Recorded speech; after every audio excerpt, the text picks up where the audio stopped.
now let's start talking about the products, okay? And we're going to talk about finding products that sell and how the product doesn't actually matter. Because everybody focuses so heavily on the product, but it doesn't actually matter. How many of you have ever bought a product because it was so hyped up that you thought it was amazing and it turned out it sucked? Right? So how many of you guys truly believe that the product matters? It doesn't. It's the marketing that matters. Okay? Now, if you can match the two together, then you're good. That's really great. But the product is not the most important aspect.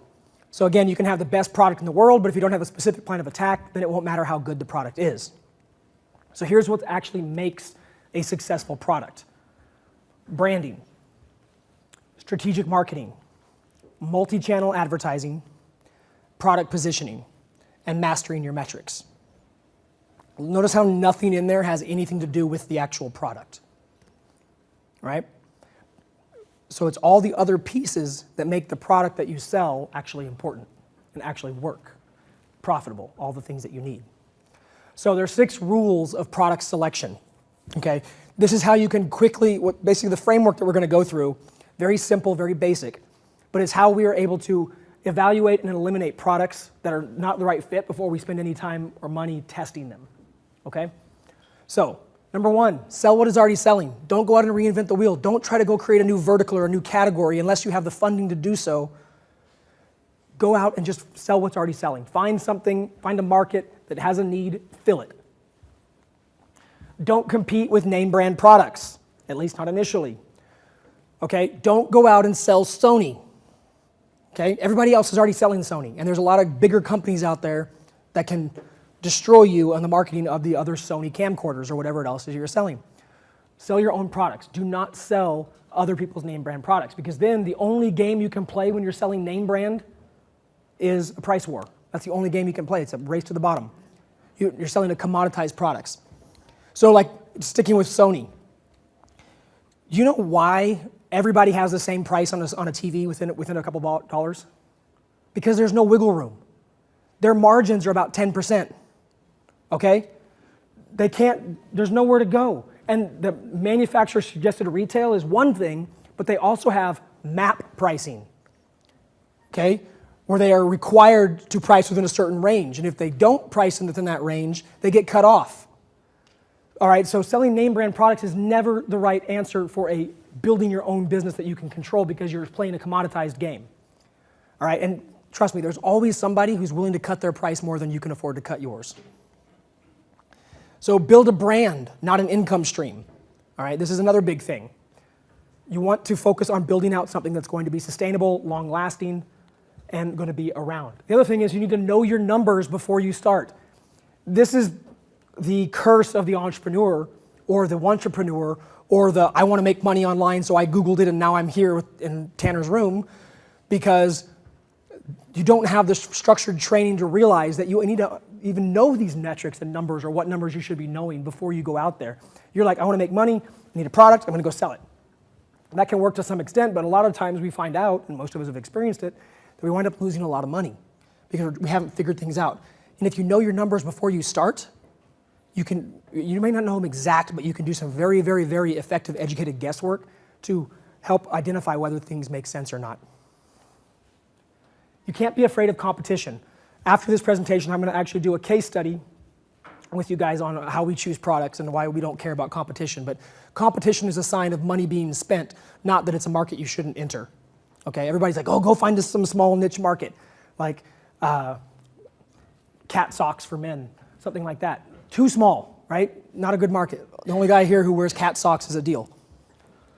Now, plan on your marketing to make your marketing better to sell your product, not having a better product. Have a great product, that's important too.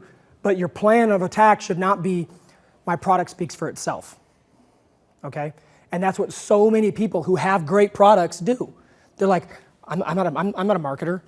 I'm a holistic medicine person who with this wonder product. I don't care.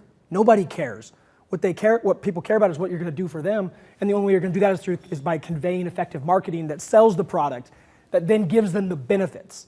Okay, you've all heard the whole sell the sizzle, give them the steak, right? People don't buy a drill bit, they buy a hole, right? So you have to position your marketing to get them what they need. Yeah, you may have the best product in the world. You may have Organifi, which is by far the best superfood greens powder out there. At least it tastes good. I can't stand greens powder, so for me to say that, that's a big statement. But the thing is, if you just said, hey, I have the best tasting greens powder, that's not going to convey people to buy it. He's got to have a whole marketing engine behind it to push it. And then once people get it into their hands, then they become product evangelists, and then the product does speak for itself through your customers. But to get to that point requires marketing, okay? So no matter what niche or business you're in, the actual business that you are in is marketing. So Tom is in the laser engraved products business. No, he's not. That's just what he sells. His business should be marketing, because that's what actually is the business. Without that, what he sells doesn't matter. Product selection requirements. Can the product be private labeled? So when you're looking at a manufacturer, when you're trying to source, come up with an idea for a product, can it be private labeled? Meaning, can you put your own brand on it so you're not selling somebody else's product? Okay? Realize that 60% of all products in circulation in a retail store are simply private labeled. Okay? Kirkland, Great Value, right? What's another one I can't think of right now? Honest Company. Those are just private label brands, okay? All they are a name slapped on a product. Do you guys know that Kirkland vodka is the same vodka that's Grey Goose? So, but it's the same bottle, right? You can get Kirkland vodka cheaper, but it's the same exact vodka. Okay, all Costco did was slap their label on it and put it in a bigger bottle, because Costco, you have to buy the jumbo size, right? So, do you think Grey Goose is unhappy that Costco did that and they're selling their exact same product for less? Hell no, it's just it's a volume play. They're making tons of money off of it. But all you got to understand is putting your label on a product, even though it's the same thing as somebody else may be selling, it's still yours. Who else can sell Kirkland brand vodka? No one, unless they say so, right? So, even though we know Kirkland and Grey Goose are technically the same thing, right? Can you do an apples to apples comparison? No, because they're different, right? So then you can tie your marketing message, your company story, everything around it. So if I'm selling the Tanner-tastic spatula and Betty Crocker has her plain, boring, ordinary spatula that look identical, which one is better? Well, Tanner's is, because it's Tanner-tastic. But they're identical. However, they can't be apples to apples comparison. So if just because her spatula is $7 does not mean mine also has to be $7, because mine is a different brand. So I can wrap my marketing message around that to say, hey, the Tanner-tastic spatula is infused with the essence of Tanner, and now it's worth $14, right? And I'm terrible in the kitchen, so that would be a terrible spatula to buy. But the reality is my marketing message tells the story of why my product can be positioned at a higher price. Now, if I sell Betty Crocker's spatula, and Betty Crocker sells her spatula, and Bed Bath & Beyond sells her spatula, and they sell them all for $7, can I sell mine for $14? Nope. Because how many of you guys see a product and you look on Amazon to see if you can get it cheaper? Yeah, all the time, right? So if it's your product, though, the only place they can buy it is from you, even if you're available in multiple channels. So the Tanner-tastic spatula they can buy off tannertastic.com, they can buy it on Amazon, and maybe there's different prices. But guess who owns it? Me. So they can go to my store, or they can buy it from me on Amazon, but it's still me, so I control the market fluctuation and the market pricing. This is how you build a brand. Can it be sourced in small and large quantities? Small. Why? Because when you're starting out, you don't want to have to overinvest in inventory. Okay, that sucks. Large, because if it does work, you need to be able to get it in larger quantities. Because what sucks more than overinvesting in inventory is having a killer product and then not being able to get the product to fulfill demand. That really sucks. Is it in demand? Do people actually want it? Okay, are people already buying it? Are they spending money on it? Can it be sold for at least $25? Why? because you want to make money, okay? Not pennies. You need to have dollars in your pocket at the end of the transaction. That allows for that. A $25 product with a high margin, roughly a 60% gross margin is your ideal goal, so that you wind up with a 40% or 35% gross, and then when you wind up at your net, you're still in the 25 to 30% range. Is of moderate to high quality. Okay, don't sell crap unless it's a crap bag, then it's okay. But if you're selling crap products, you can't build a brand, you can't build an ongoing customer loyalty type thing. But if you're selling a moderate to high quality product that delivers the value that it says it does and it works the way it's supposed to, you can be good. You don't have to have the best product in the world, okay? Think about a lot of the stuff you use on a daily basis. You bought it and you're happy with it, it does what it's supposed to do, but it may not be the best absolute product in the world of that type. You don't care. Generally, people don't care, okay? So as long as it works as advertised, and the additional point here is that moderate of high quality, you have less defect rate, because all products have a defect rate, right? A percentage of them that are unsellable, come back broken, arrive broken, damaged, whatever. The higher this is on the quality side, the less you have to worry about that, and the less returns you have to deal with, because returns suck. Most people don't realize how much returns can actually eat into your profit margin. And especially when you have wonderful customers, because while the customer may always be right, they're never right, they also are some of the customers, especially at the lower price points, are the scuzziest people you will ever deal with on the planet. Okay, and I'm sorry, it's the truth. Everybody's gonna say, oh, love your customer. Yeah, love your customer, but wait till they just stab you in the back, because they open the product, they use it, they put it back in, they tape it up, and they say, it was never delivered, and they return to sender and have you pay a COD fee to receive it back. That happens all the time, okay? And then whatever facility's doing your shit, you're nodding because you've had to deal with it, huh? Yeah, oh, it's insane. And then you also, if you have a fulfillment company, they have to charge you a return fee to process it. And like in our kitchen brand, this is something we had no idea getting into because we weren't in the kitchen space before. Guess what? With food items, it's not like I can just throw it back on the shelf and resend it. What if somebody has an allergy and the person that we sold it to the first time who returned it used a nut on it? Or something like that, right? It has to be sterilized and all this shit has to happen. They were like, so these are things you don't think about, but you want to think about, okay? So the higher the quality issue, you're gonna have less returns from your quality customers that are dealing with broken stuff, okay, or damaged stuff. And then you also have a less issue with having to reships, where you have to ship out a replacement part or things like that. Lightweight. Dan, why do we need it to be lightweight? Because FedEx will rape you on shipping otherwise.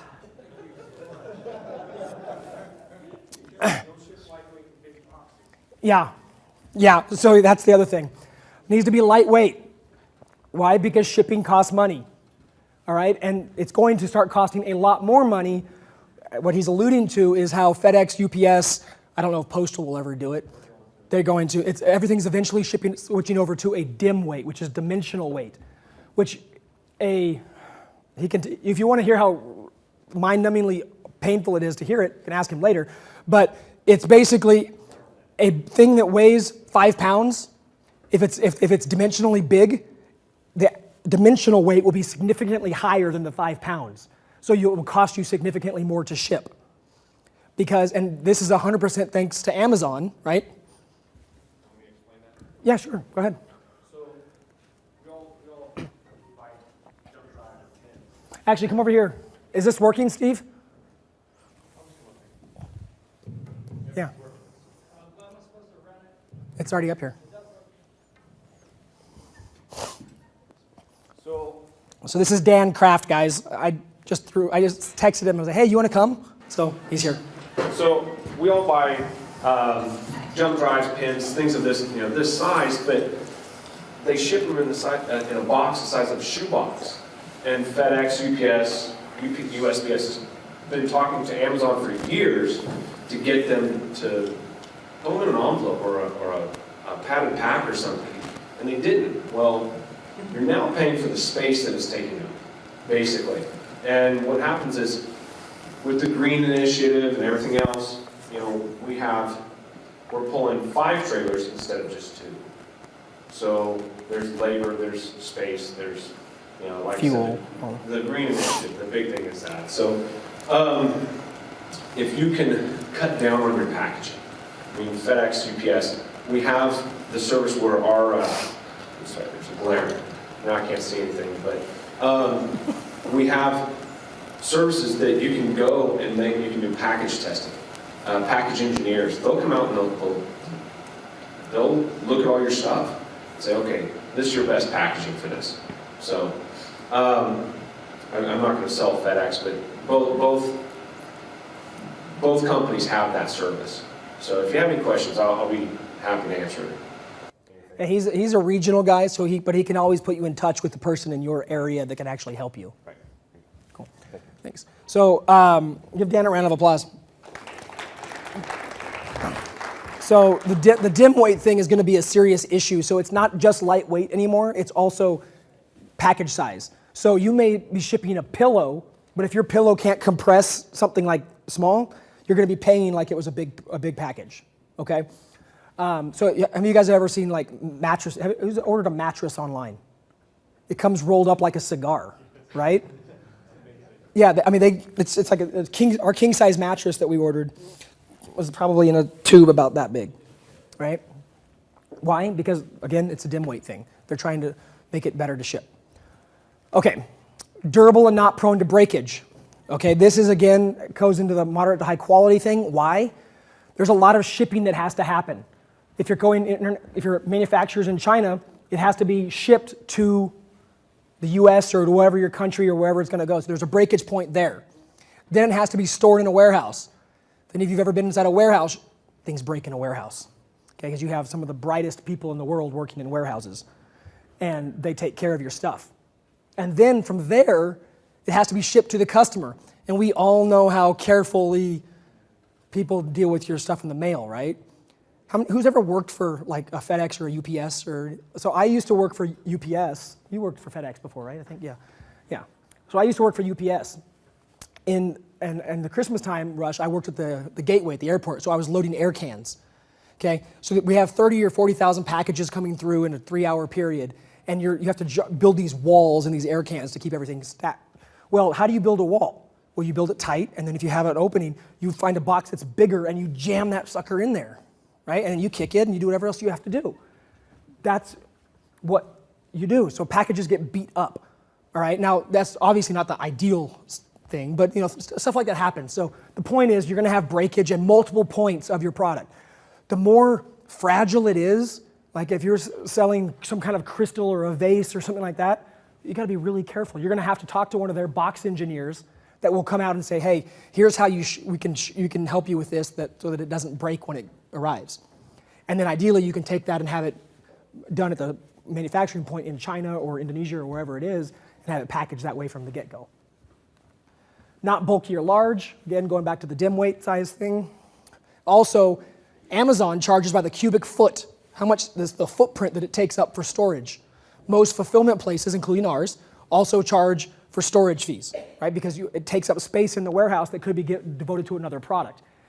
The lower the sales rate of your product, meaning the longer the turnover period, the higher your storage fees are going to be. The more of the footprint you take up, the more it's going to cost you, okay? Consumable, if at all possible, if you can have consumable products, it's awesome.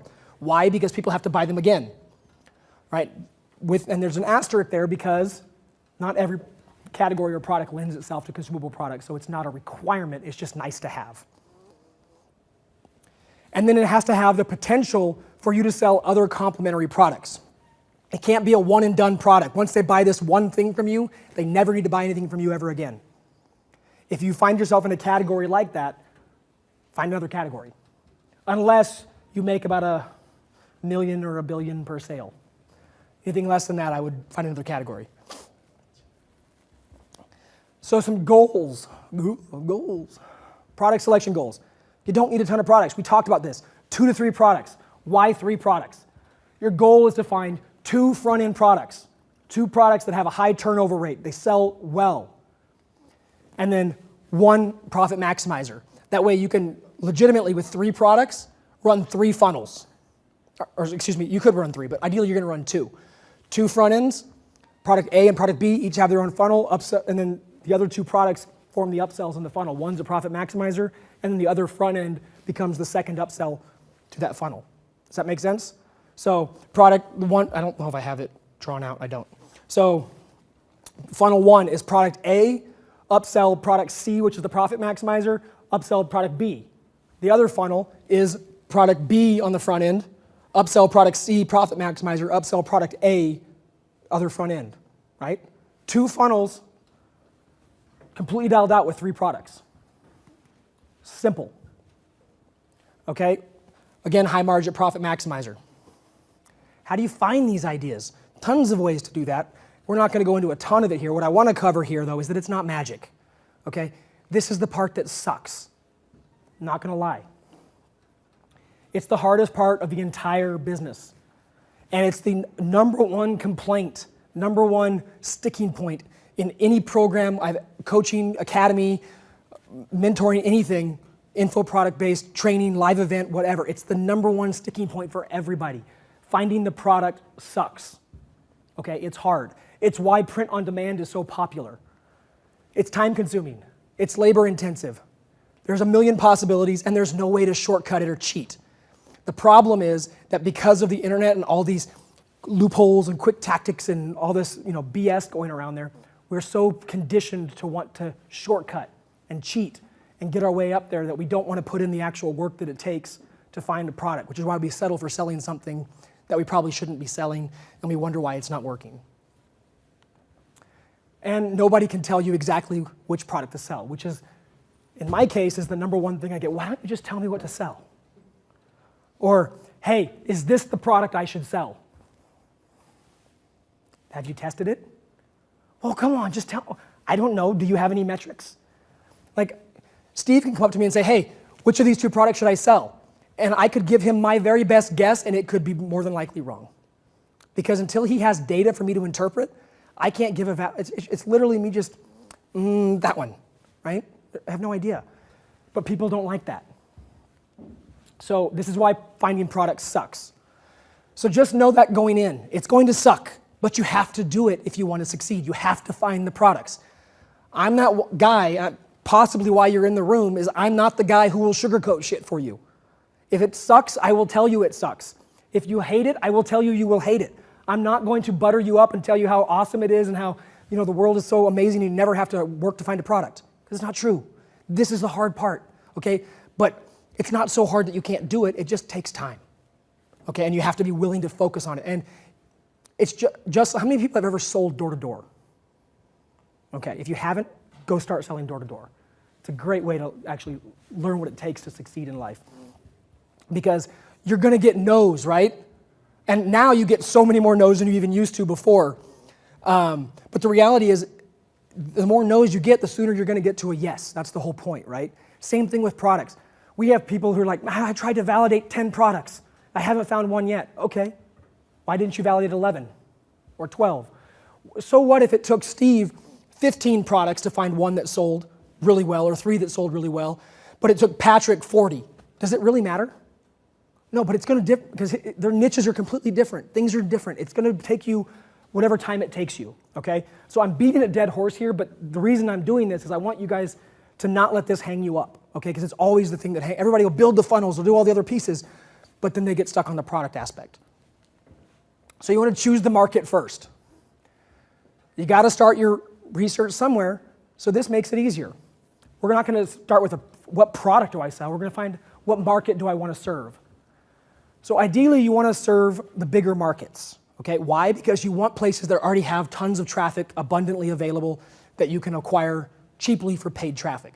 And of course, Facebook ads are one of our best traffic sources. So anything that you want to sell, make sure you can sell it on Facebook, okay? So supplements, you're out. Unless you're in one category. If you're in my niche, guns, you're out. They hate guns. So we have to get really creative. Don't make it harder on yourself, especially if you're just starting out. Try to sell in a product that you can't sell through your #1 traffic source, okay? So big niches, dating and relationships, health and wellness, money and business, sports and outdoors, hobbies and leisure, okay? that covers practically every market. So it's not like I'm limiting you to only certain things, okay? But if you're in any of these categories, even peripherally, you will be able to find tons of traffic, providing that it's an in-demand product. And do not go for generic products or categories. The Snuggie, the Chia Pet, the Pet Rock. Why? Steve, who do you target to sell the Pet Rock to on Facebook? What's your targeting? Rock lovers? I mean, how do you narrow that down? What's the age range? What's the income threshold? What credit? You can't do any kind of legitimate targeting, right? I mean, honestly, the best targeting someone ever found for the Snuggie was cannabis. That was the number one converting target. It was the only thing that converted. They could really lock it in on was cannabis. Why? Potheads like to sit on the couch, wrap up in a blanket, got the hoodie on, they feel good. Okay, but it converted like crazy. Okay, but you want to buy laser targeted traffic. And to be able to target your traffic, you need to have a specific market. So a generic market does not serve your purposes. Don't make life harder on yourself than it has to be. Start browsing. There's 4 main browsing sources for finding products. Amazon.com. Obviously, this is the most common, right? You can look on Amazon for products. You can go to their bestseller list, go down categorically, do searches by the niche, do searches by the product type, look at related categories, and just start seeing what's going up. The best way to do this is to not go with a specific plan. Have a niche, type in a niche or a keyword, and just see where it takes you. Some of the best products we've ever found and we've ever started selling or private labeling or spin-offs or whatever have been off of these just random searches, not because we were after a specific thing. Okay, because this way we're letting the market and the research dictate what we find, and we're not, trying to force it, a square peg into a round hole. eBay. eBay is great for looking at products that are just random or one-offs or things that are on wholesale and stuff like that. Let's see if I can keep this voice going for you guys a little bit longer. One sec. Okay. Niche-specific e-tailers. Okay, if you're in a category like REI or babies, go to these niche-specific retailers that have products that are category-specific to what you're looking for. They're going to have a lot of those deeper niche categories that you would not necessarily find anywhere else. You can do things like Wayfair and stuff like that too to find even more crazy stuff. So, I mean, anything can be found. We actually found, my wife found, through Wayfair, we were looking for designs to build a bridge. In our backyard, we have a dry creek. She wants to build a bridge over the dry creek because you can't walk around it, apparently. So she wants to build this bridge. Well, Wayfair, we were able to connect with a manufacturer on Wayfair that makes 8-foot bridge kits in all these different designs. And they drop ship from the States. And guess what's a humongous search term that I didn't know about? Bridges, like garden bridges, things like that. So we're actually talking with them right now. I did buy a bridge first, and it came in 2 shipping boxes, came freight. It was $300. It would cost me more to buy the lumber just with the plans to do that, okay? So you can find stuff randomly, right? And that's usually the best way to do it. Alibaba, all right? This is the curse and the boon of all of us. It's a curse because there's so much, and it's not regulated. And it's a boon because there's so much, and it's not regulated. It's amazing, okay? But it's also a pain in the ass because you got to wade through so much crap. But guess what? Business isn't easy, right? You got to take the time. Alibaba, you want to find something? Again, take your category, search it. See what pops up. If you have a specific product, search that. Go deep. Let it just see where it takes you and start figuring things out. You have to start browsing somewhere, okay? It doesn't matter how you find the products, though. What's important is that you find lots of potential or interesting products that can be evaluated. Because right now, we're trying to generate a list that we can start eliminating from. Right now, we're not trying to find the winner. We're trying to find the losers. So we can get them off our list so we don't spend any time wasting any more time on them. Because what happens otherwise, if you try to find the winner, you wind up focusing on losers because you're trying so hard to find the winner. It sounds stupid, but it's really the way it works. So you create a potentials list. Making a list of all the products that you find that you think are worth looking into further. It could be in multiple niches, it could be multiple categories, it might just be in one, whatever. So you want to include things like on this list, and seriously, it could be on white paper, it could be in a notepad, it could be in Excel. I like Excel because it's easier to keep things separate. Name of the product, URL to the product where you found it, who's selling it, any notes you want to make, and a rating system. This is something that I do. Not everybody does that. I just put like stars next to it for how excited I am by the product, 1 to 4. Just so when I have a list like this, I can easily go through and see what I want to look at first. So I prefer to do it on a spreadsheet. Don't stop until you have like 15 or 20 products, because what's going to happen is when we evaluate, you're going to eliminate almost all of them, if not all of them. So how do we evaluate? The fastest and best way to evaluate your list of products is to put them through a multi-phase evaluation process. This ensures that you don't waste a lot of time evaluating loser products or testing ads on loser products. The phases.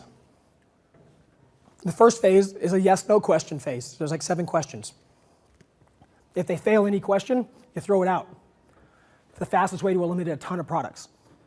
Phase 2 is competitor research. Very simple, very light. Phase 3 is brand and positioning considerations. And phase 4 is metrics calculation. So the yes-no series. This is the phase 1, the simplest way to eliminate a lot of stuff off your list. So you look at each product and you answer the following questions in order.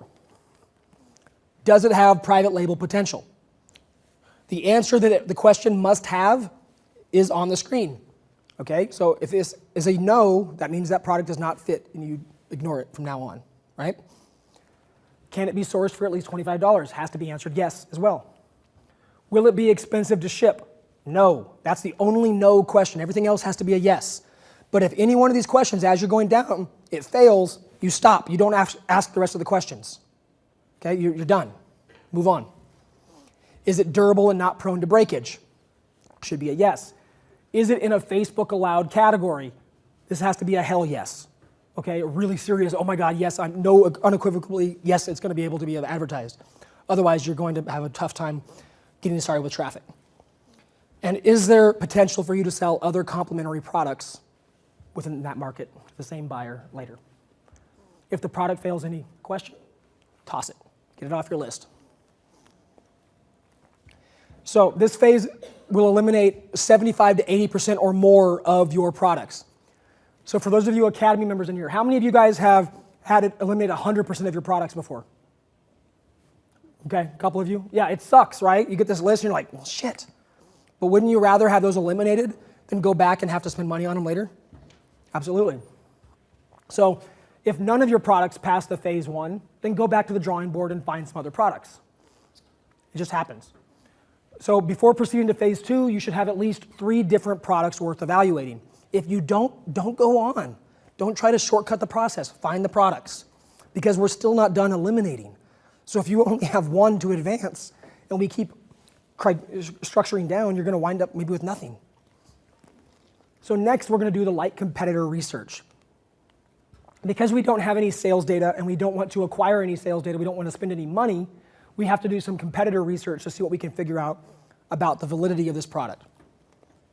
We want to evaluate their sales potential without actually trying to sell it. So since we're not selling the product, we look at surface level views of the competition. This is not an exact science, not at all. It's guesstimation and evaluation based off the data that you have readily available to you. We want to get the most data possible in order to make the most educated guess that we can. So first thing we do is search traffic. We determine the top 5 product search terms and traffic numbers for each term. Merchantwords.com is my favorite way to use this. You can get us, if you Google Merchant Words coupon, it's $30 a month, but you can get it for like $9 if you do the coupon thingy. Someone in the Academy actually told me that. I pay $30 and they pay $9, so now I'm canceling my subscription. So Merchant Words or Amazon Google Keyword Planner. So Merchant Words actually pulls all the buyer keyword data from Amazon. It's not real-time updated, but it's very, very close. So the thing about Amazon search traffic that's different from Google search traffic is Amazon search traffic is all buyer traffic. So it's higher weighted towards what we want to look at, right? So if there's a lot of people searching a product on Amazon, and there's a lot of, and you know, maybe not as many on Google, it's okay. Because all the people on Amazon are buyers. And Merchant Words lets you see what that data looks like. So the more searches, the better. The more traffic, the better, obviously. But a minimum, the top 5 keywords should combined equal over 10,000 searches a month.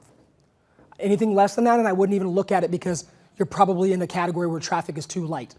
Okay, because again, Amazon is what percentage of global e-commerce? 1.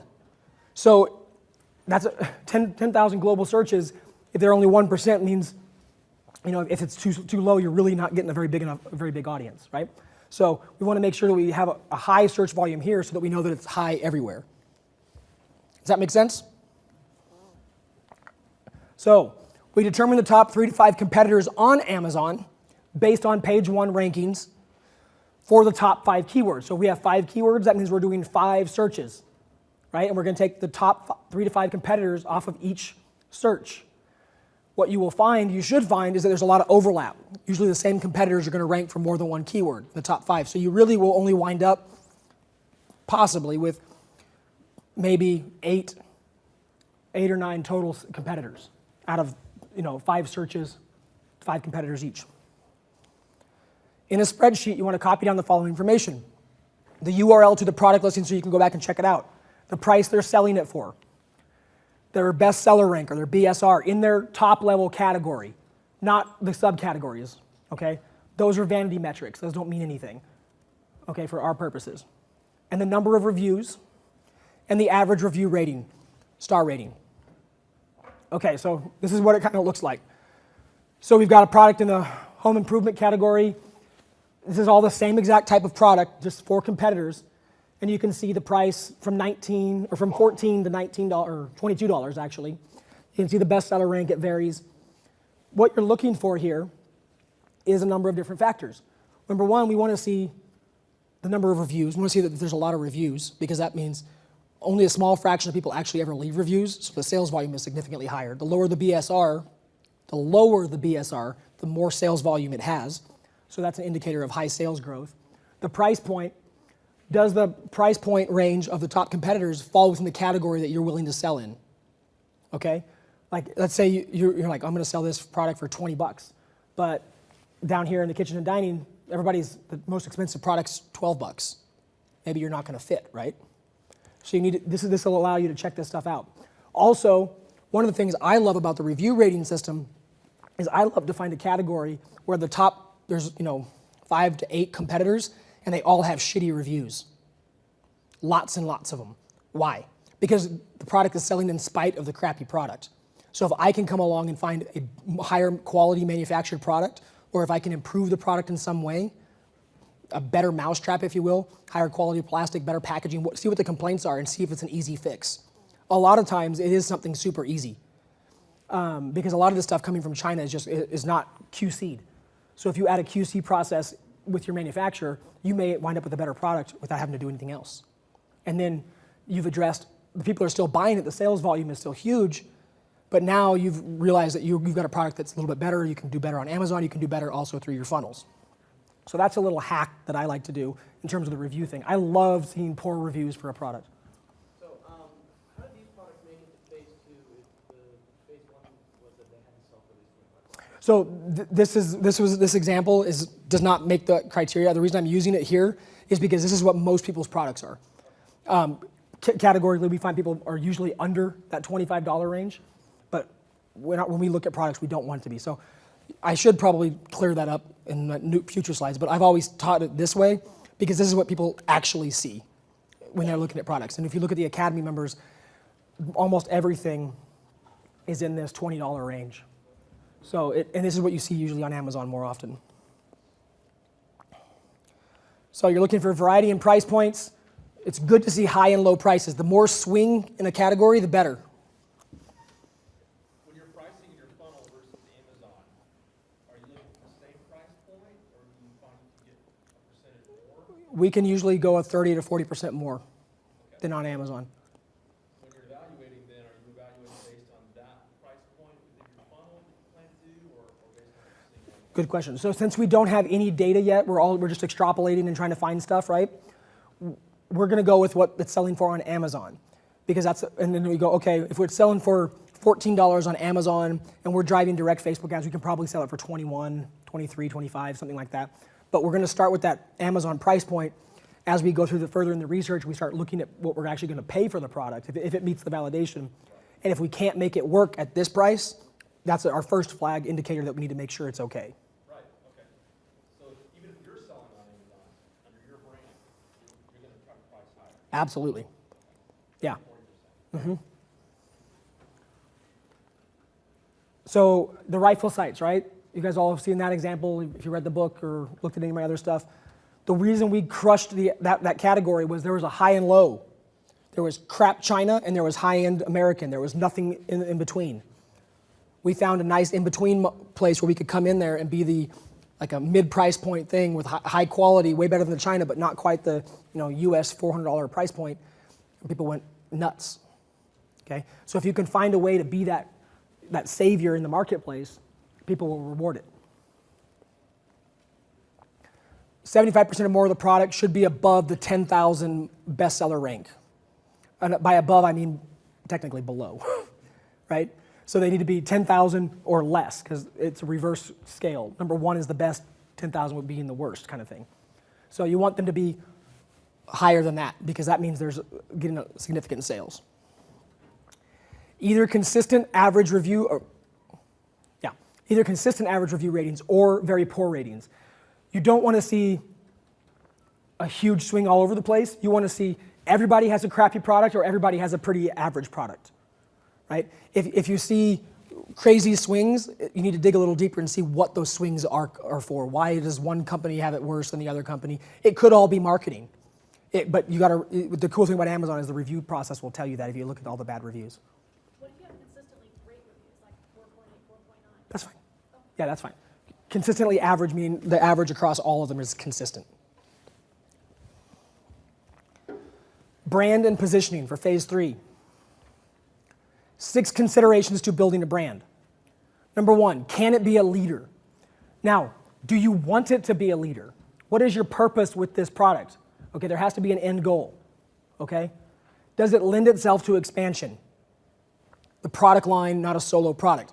Can you expand? If it starts selling well, like with Kenny, when they start selling their kinesiology tape through Barbend, does it allow them to expand into other product lines easily, or does it keep them pigeonholed? And is that okay, or what are their end goals? You got to consider these kind of things, because that's going to be how you position your brand. Is it in demand? Do people actually want it? Where do you see the sales of this product and the potential of this market in 2 years? Is this a trend that you're hopping that's going to burn out? Is it a t-shirt that's a Trump t-shirt that nobody's going to care about in 3 years? Or in 5 months, or even 2 weeks? Or is it something that you're going to build into something long term? Because a lot of people are like, I'll be selling this forever. And then they realize that if they had actually thought about it, there's new regulations coming out about, like right now the big up in the air thing is CBDs, right? Cannabidiol oil. Cannabidiol infused products. They're legal in all 50 states right now because it's a gray area. What's going to happen? So you got to be considering this, right?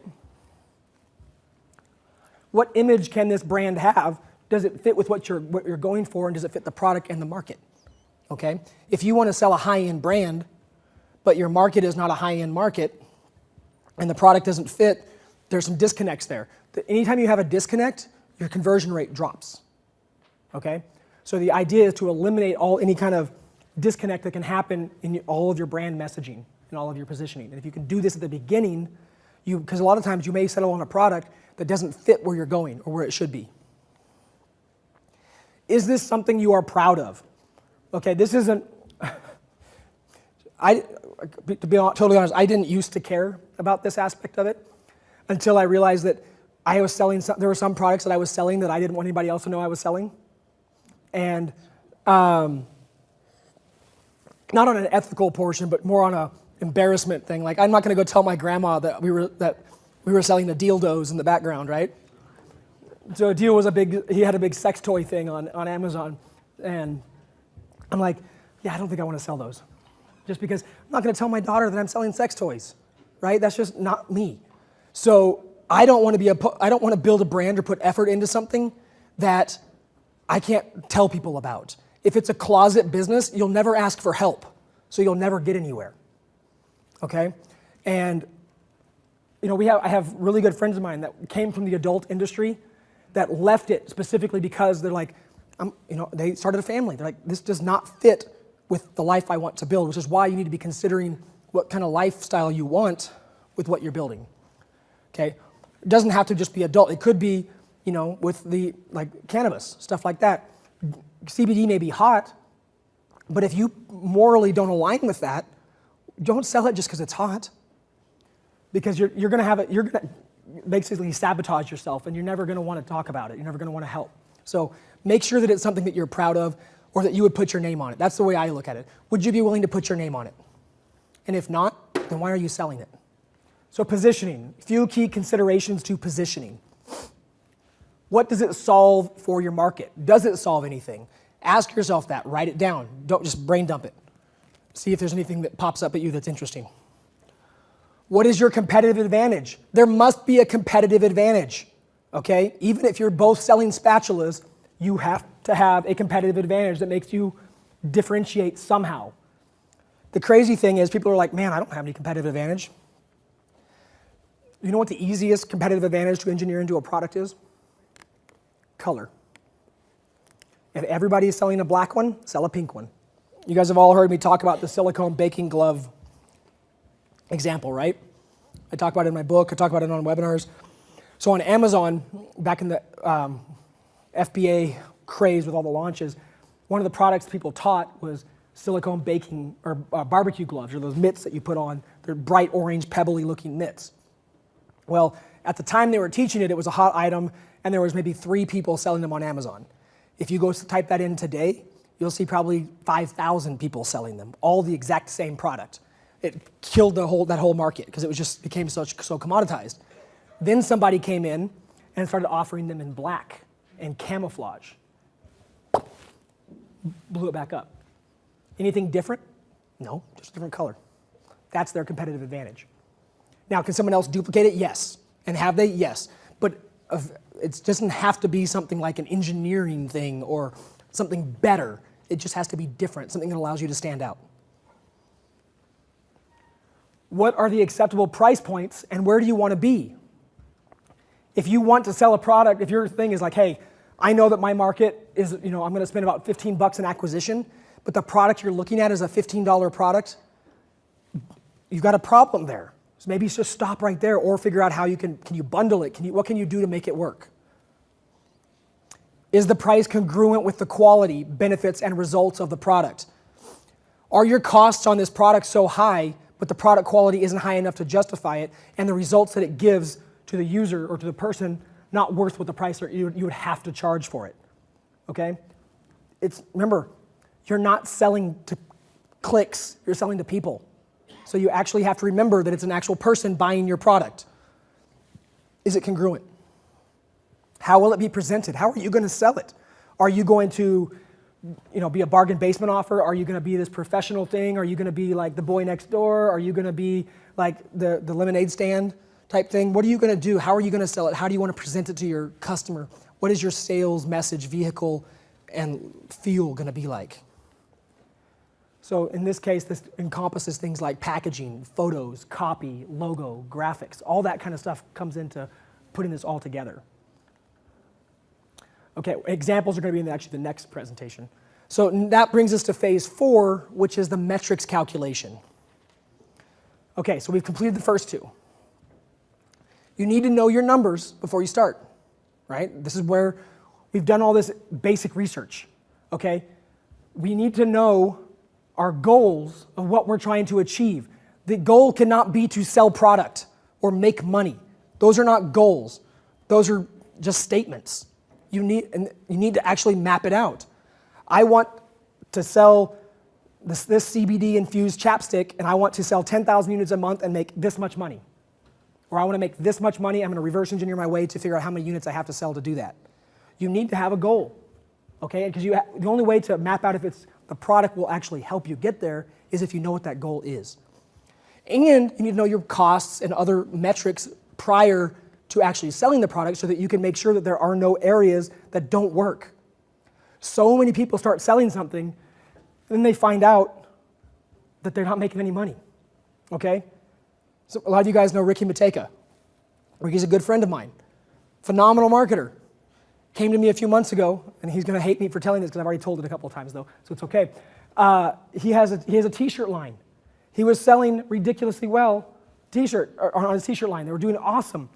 And he got his bill from the print-on-demand company, and he's like, dude, this doesn't work. And he's yelling at his team, he's all upset. And I'm like, let me see what's going on. So I took his numbers and I plugged them into my stuff and I did the math and I go, bro, you didn't account for your merchant fees. You didn't account for your merchant fees, you also didn't account for your return costs or one other cost. And basically, what he thought was profit was actually losing him $5,000 a week. Okay? And guess what? He's not unique in that. This is a veteran who actually knows what he's doing and has built many successful businesses. He's not alone in that. Okay? A lot of people screw up like this. I screw up like this. But if you do this in the beginning, if you had mapped this out before, you would know 2.9% plus 30 cents per transaction, or if you're a high risk, it's even higher, you would know that, oh man, my merchant costs are going to be about another 5% of my sales. I would know that before I go into it. Okay, so you would see these holes, and when you do the calculation, all of a sudden you'd be like, I'm negative, and I haven't sold anything yet. So now you can fix it before you lose a bunch of money. So you make your business a math problem, and then all you have to do is learn how to solve it. And you start by doing what we call the big, right? The business income goal. What is the goal of your business income-wise? Okay? And then it just becomes a math. This is the problem, the equal sign, and then you figure out the calculation over here, right? So some key considerations in your metrics that you need to figure out are your costs. Product, shipping, fulfillment, advertising, customs and duties, merchant fees, overhead. Then your sales metrics, retail, gross profit, net profit, unit turnover as it pertains to your goals, inventory lead time. Now, since you haven't sold this product before, do you have all this data? No, but you can get a bunch of it, and you can get close to it, and you can play with some educated guesswork on the numbers that you can't get accurate numbers on. But product cost, you can get that. You can talk to the manufacturer. Shipping and fulfillment, you can get that. You can talk to the manufacturer. You can talk to the customs duties, or you can look up online and you can find out what your customs percentage would be for your duty rate per item. Merchant fees, if you're using Shopify or Stripe or ClickFunnels or whatever, that's all published. If you have a merchant account, you know what those rates are. Those are published. Overhead, if you don't know how to calculate your overhead, we won't even get into that. Basically, that's how much it costs to run your business, so you should hopefully know that. Sales metrics, retail price, well, that's one we're going to be playing with a little bit, right? We're going to be taking the market pricing, figuring out what we think we can sell it for, using that as our price point and plugging all the metrics in to see what happens. And then we can adjust that. Gross profit margin, net profit margin, all of that is calculated based on the other numbers that we already have. Okay, so you can get really close. Is it perfect? No. Is it better than taking a shot in the dark? Hell yeah. Okay, inventory lead time, production timelines. When you start selling product, it is not the same as wholesaling, okay? Or, hey, I sold 4 today, can you ship me 4 more? It doesn't work that way. You have a production window. You have to set aside raw materials. They have to produce it. They have to put you in line behind what other orders they already have in production. Okay, so in our kitchen brand, our average product has a 60-day production timeline. Okay, so, okay, that's cool, right? 60 days, so we can plan for that. What did I not factor in? Shipping. What's ocean shipping take? 3 weeks on the water, on average. What about port? 72 hours minimum in the port. And if it's a 20-foot container, then it's maybe a week, because 20-foot containers have less priority over the 40-foot containers, which get unloaded first. So there's all this stuff that you need to know, right? Now, how do you learn these things? You pick up the phone and you ask, right? You can learn these things, right? So when they tell me that I have a 60-day lead time, is it actually 60 days? No, it's closer to 90, right? So I need to factor that in so that 90 days from now, I don't run out of inventory and have to wait 90 more days to get inventory. Okay, so you have to think about this stuff. Even if you're doing print on demand, even if you're doing drop shipping, especially if you're doing drop shipping, you can't trust the manufacturer to just have 10,000 items sitting there waiting for you to sell it. Oh, I'm going to scale my ads today. Just hold that product for me. Yeah, right? They may only have 10 in stock, and it's not their job to tell you that they only have 10 in stock when you turn your ads on and all of a sudden sell 300. It's not their job. So you need to think these things through, and you can find out how that you can ask companies, what's your production window? What's your turnover? For this product, how many of these items can you produce in a year, in a month, in a week? What capacity are you at manufacturing-wise right now? Are you already tapped out, or do you have room to grow? These are things you want to consider. Now, if you're just starting out, are they critical? No, but wouldn't you like to know before you get into something if this product that you put all this time and money into developing, that it's actually going to be able to sell for you later on? Like, oh, you know what? Sorry, we're tapped out. You're not our biggest customer, so we can't give you any more manufacturing time. So you're capped out at selling whatever we can push out for you. That would suck, right? So you want to think these things through. Okay, Adil, Argan Oil. Adil and I were going to do this together, and these metrics is how I told him no. Yeah. Okay, and now these examples, I'm using Amazon merchant pricing here as an example in these examples. So they're higher. I'll show you what I mean. So Argan Oil, what was this? A year and a half ago, 2 years ago, when it was hot? 2 years ago, it was super hot. And Adil, because he's Moroccan, he says, I got the source, right? Like, I can go straight to the source. And I'm like, cool. So we did. We went straight to the source. 200% certified pure organic or argan oil, right? It's the most pure, and it's blessed and everything else. So we found it. It was awesome. So we started doing the math, and again, this time we were going to focus it on Amazon because that was our first product launch category as we built out the funnels and everything else.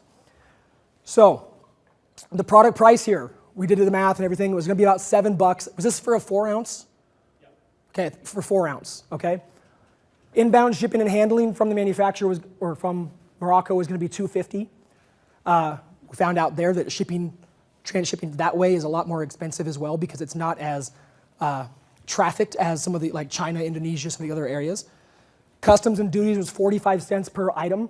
Merchant fulfillment fees, this was with Amazon, was $5.86. So that's also their fulfillment cost, right? So if this was just merchant fees on Stripe, it would be 2.8% plus, or 2.9% plus 30 cents. But Amazon is basically, on average, 20% of your sale price, right? So the total unit cost was $15.81. So we figured with our 200% pure, we could sell for $21.95, which was actually at the high end of the argan oil market at the time. Our gross profit would have been $6.14, meaning that our gross margin would have been 27%. Well, that doesn't work, because that's where I want my net to be. I'm like, oh, run, right?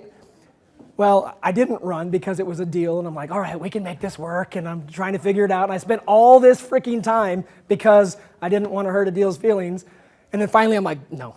I had to just say no, because the other side of it was the minimum order quantity required to place the initial order was at least 2,000 units. Okay, so that was going to cost us $14,000 in the initial order quantity.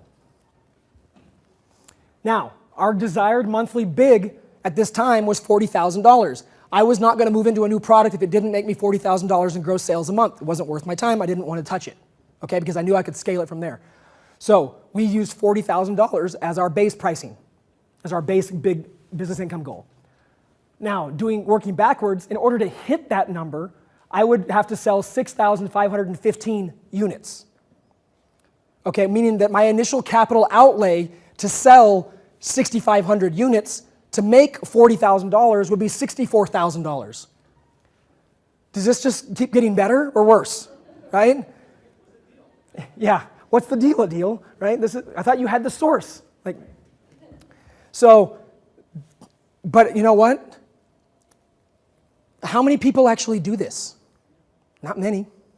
You guys do now, because I gave it to you guys, but nobody else does. All right, so, but now I know, I'm like, man. Now, the other thing is, I may not, if I hadn't had a business income goal or a number that I wanted to hit, I wouldn't even know that part. I would just say, oh, okay, my MOQ is going to be $14,000. That's cool, plus shipping. But because you don't take that next step to extrapolate where you're actually trying to get, you're never going to realize that you're spending 64 grand to make 40 on the best case scenario, right? Because $21.95 was a high price on Amazon at that time. Now, if we took it over to our funnel, we knew we could get higher, but still, if the metrics aren't working here, it's not automatically all of a sudden going to jump to 50% margin, right? That's not going to happen. All right, so I told him no. And I'm going to give you another example. So I keep saying gun accessory example, but I don't know why I keep trying to hide it since I keep saying rifle sights. Like, you guys all know what this product is, but it's like, oh, his gun accessory. And then it's like, hey, here's my rifle sight. So this is the rifle sights. No longer hidden, not hidden. I put it in a magazine. I don't know how hidden it can be. So example metrics for this gun accessory that you don't know what it is. Okay, the product price, $14.55. Our volume has gone up significantly since this. So my actual cost now is around $11.80 a unit, which you guys are going to love when you see the other side of it. So inbound shipping and handling, $2.91. Customs and duties, 71 cents. Merchant and fulfillment fees through Amazon, $14.58. I'm using Amazon here again to stay consistent so we're on the same example because we're going to look at evaluating both right now. Total unit cost is $32.75. Okay? The retail price point, $79.95. Our gross profit on this, $47.20, with a gross margin of 59%. Does this look a little bit better? Now, yeah, it's a big difference in price point. It's a more expensive product, things like that. But it's not just that. I found a better category, right? I found a better market and everything else. The other thing was the MOQ was only 1,000 pieces. So the minimum order quantity was only 1,000. So it's going to cost me $14.5 to get. The same monthly income goal of $40,000 to keep the example consistent means I only had to sell 848 units to hit $40,000 in sales, right? Meaning my capital outlay to hit that is only $15,480. Now, why is the capital outlay so high? Because I'm only selling 848? Because I can't buy 848 units. I still have to buy the minimum order quantity. So technically, I'll have some units left over after hitting the goal, right? So it's still going to cost me more. So what sounds better, 65K to hit 40 or 15K to hit 40? 15K, right? Okay, so this product the metrics worked, right? So this product was worth, just on Amazon alone, about $1.8 million a year in my pocket. Okay? Until Amazon bought out my manufacturer and went and started competing with me. Even though I designed the product. But Amazon doesn't care, China doesn't care.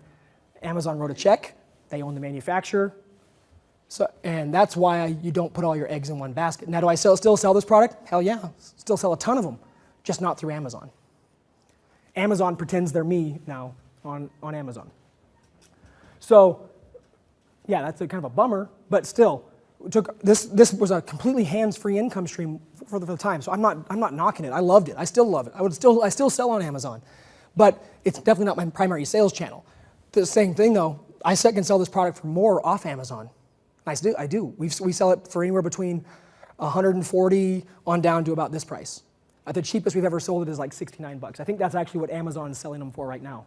It's about 60 bucks. And their unit cost is cheaper because they bought the entire manufacturer. I had to go to Japan and find a new manufacturer who's actually a better manufacturer, but I can keep selling my product. So, and guys, when I tell you that story, I'm not the only one. That's what Amazon does. They use FBA sellers as their market research, and then they come in and take them out and take over their product categories.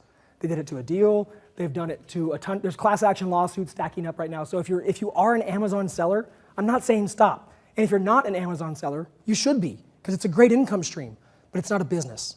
You're playing in someone else's backyard and someone who doesn't respect you or care about you and will take you out. But you should definitely soak up that money when you can. And it can be a great way, and I'll show you how to leverage it later, okay? So, enough doom and gloom. Beating that horse dead was that you needed to have your marketing metrics mapped out and how you compare a bad product versus a good product. Make sense? Okay, so you don't want to advance that weak product. You know, your phase 1 and 2 should have eliminated most of these products for you, okay? They eliminate most of them, they're gone. The ones that are left go through this next phase. Phase 3 should help you think longer term about the products that are left. But if something there doesn't fit, then those products get eliminated. Phase 4 will show you the numbers of a worst case scenario. Don't run a best case scenario of your numbers. Nothing ever happens that way in life. Run it as a worst case. If you can still make money worst case, you can live. You're good, okay? Put your best foot forward with the product that you're going to advance. Because at this point, you have to start spending money to test and market and develop and see what's going to work. Why would you want to go spend a bunch of money before you actually, if you could do all of this legwork before that doesn't cost you anything? And a lot of it could be outsourced to a VA, right? You don't actually have to do all of this. You could outsource it or have a team member do it and then just, you know, review the data. But this would save you a lot of money, and it will save you a lot of money. If you're not confident with any of the products, stop, go back, start over. It's better to do that than to advance a weak product. Okay, now that you know how to find products and what to look for in a product, let's go ahead and jump into a couple examples. I'm actually going to take you through a deep dive case study in this video right here. Hop over to this video and see a case study of an actual product that we brought to market. All right? Also, don't forget to subscribe to the channel and turn on all the notifications so that you don't miss any of the new videos that we release. All right, see you in the case study video.